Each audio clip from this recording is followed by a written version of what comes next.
创造的规则。It's like magic， 去突破把别人驱散灰色。All I wanna say, we all have the same desire. I come alive, burning in Prydwen has came out with this absolutely abominable tier list, like why Vivian is on the tier 0, standing side by side with Miyabi and Astra, who are like absolutely god tier in Zenless Zone 0, and why Lycan is on the same tier with Yixuan. Sokaku isn't even supposed to be here, she's like the worst support in the game. If they were to put Sokaku on 0.5, they should put her on the secondary DPS, cause that's what she does best when she pair with Miyabi. And this is not the first time that Prydwen mess up. They have been messing up like this on different games, and not just a few times. Like every once in a while, especially when patch changes, you will see content creators complain about the tier list that Prydwen has put out. And the other reason is because Prydwen is simply the biggest website for the guide when it comes to gacha game. And they do actually mess up from time to time. I might be starting the videos like I'm criticizing the Prydwen, but if I were to rate this website, I would rate it 8.5 out of 10. And if we actually take a look at the other website, some of them are even worse that you don't want to revisit again. Like the tier list in the game 8. If Prydwen's tier list is abominable, then game 8 is probably apocalyptic. Like why is Caesar tier 0? I mean like she has the most flexibility when it comes to team comp, but she was never the best in slot in pretty much any team, and could never be in the future. And yes, there were best in slot on her release, but it doesn't last long when the Astra Yao and any other support and stunner are out. And if we take a look at this tier +1, I could respect that you put Soldier 0 Anbi up here, because she does has a pretty good power levels, but you gotta pair her with Trigger to get the most out of her. But I cannot respect that they put Jane Doe on tier 0.5. I think Qingyi is kind of okay when she paired with Yixuan, but I think I'm being too generous to frame it that way. And I don't really want to look at the rest of it. It's actually very messy and confusing, like why Piper is even there. She could actually outperform Jane Doe without the signature, given the right circumstances. But what I want to say that Prydwen is relatively correct as compared to any other website.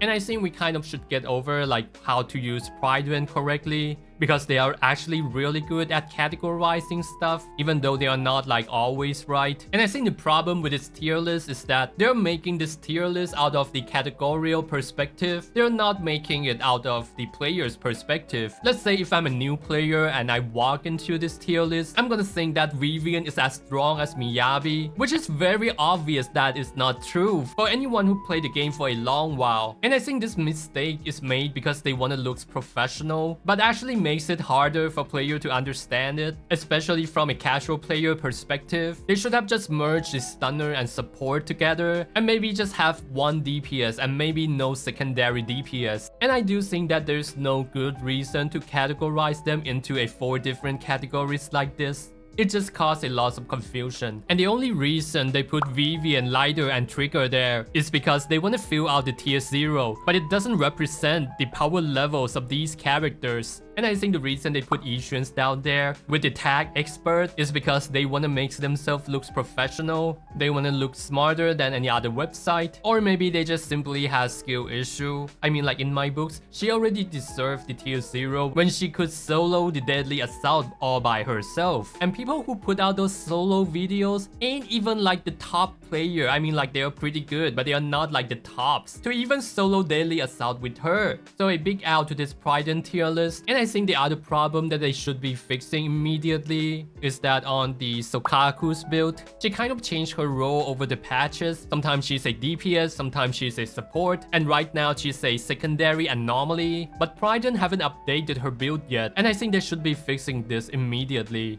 I have so many people come to my account review with 4 pieces Astral Voice and 4 pieces Wing Jazz. And for anyone who play a lot of Mono Eyes with Miyabi would know that the best pieces is Freedom Blue 4 set and follow with Blanche and Blaze Song. I personally would recommend Blanche and Blaze Song over the Freedom Blue 4 set because it's easier to grind, you could have just used the leftover pieces from Miyabi. So I think they should be fixing the best 4 set part immediately because it's so criminally outdated. And yes, please do change Bashful Demon into Kaboom as her best pieces. Like Kaboom just outperformed Bashful Demon. I've tested it like multiple times, and this is the other build that I have noticed is that this number 6 for Panda should always be Energy Region. Like come on, they don't even watch the guide that they put out here. But overall, I do think that Prydwen is a pretty good website when you are trying to do a quick checklist on the characters that you are not really cares about. But when it comes to like endgame or min-maxing content, then you kind of want to sort out to YouTubers more, because YouTubers actually makes money out of making guide, so they have more incentive to make the guide as good as possible. And every time when they get something wrong, they would always be challenged by the comments. So let's look at the tier list that I made.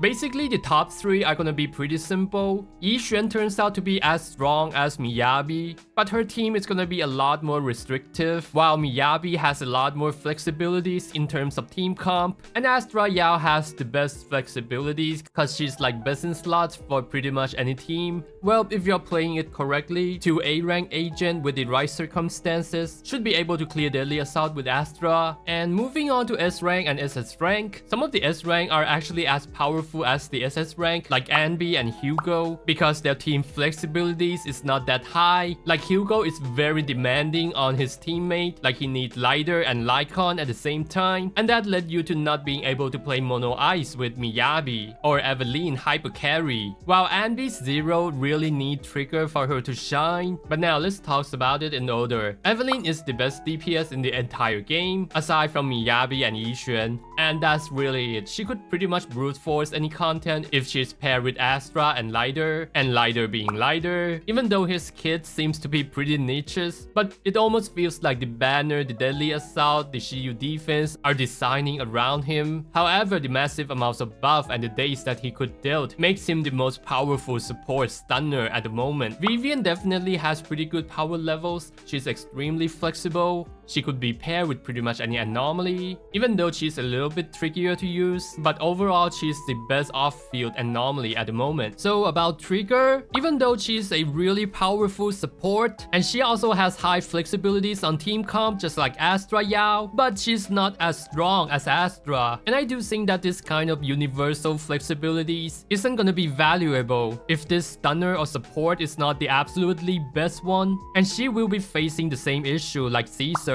Problem with Caesar is that she doesn't really has a best in slot team, and the reason that I put Trigger up here is because when she's paired with the Anby Zero and Yixuan and Dispatches, she's gonna be able to be part of the best in slot team, and that best in slot position is gonna be replaced by Zhu Fufu. And in the Miasma state, her performance doesn't seem to be better than Qingyi, and I believe that a lot of you out there has already seen the Panda Qingyi Yixuan team comp getting over 65,000. That's also my experience. I could get 50,000 with the Qingyi Astra team. So overall, I personally think that Trigger is not really a good character without pairing her with Anby, or else I think the niche support like Lighter is gonna be better. So the next one is Nicole.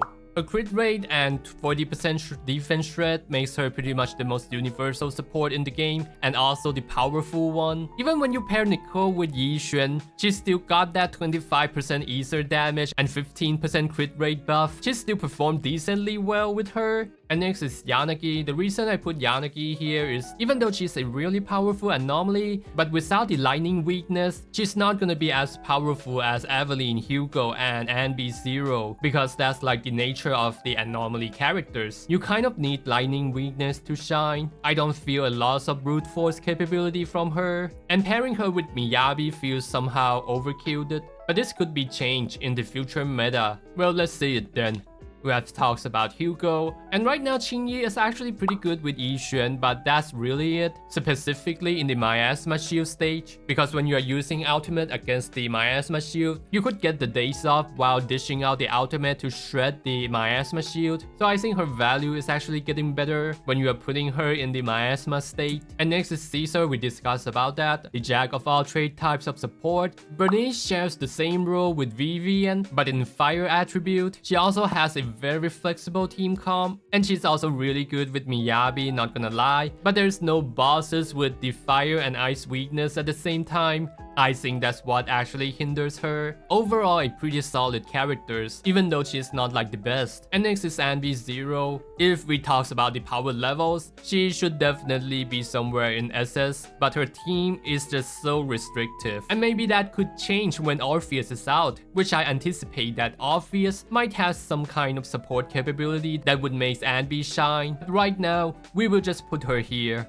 And let's moving on to A rank. I couldn't say much about Ellen Jo. I know that she got buff. I'm not so aware of her power levels. I haven't looked into her kit and her runs yet, but I'll just put her here because that's what people claim that she's probably here. But she also suffered the same problem with Hugo, is that she got Miyabi on the top of her head, so I think this could be reasonable. And I've played Juyuan for a couple's time, but I've also seen a lot of run that suggests that Harumasa could actually outperform Juyuan without the elemental weakness if played properly. So I think she actually falls off a bit as a 1.0 characters. And next, Lucy. Lucy is just kind of too good as an A rank, but there are also a lot of replacement up there. And the same with My Escape 1 Rina. Just use Lucy or Nicole instead of using My Escape 0 Rina. Her My Escape 1 is the only thing that keep her relevant. And for the Lycon, a lot of people put Lycon up there, and the only reason is because of Miyabi and Hugo. Without Miyabi and Hugo, Lycon isn't the most competitive stunner. And just like Sokaku, without Miyabi, Sokaku is one of the worst support in the game because her animation time is simply just too long.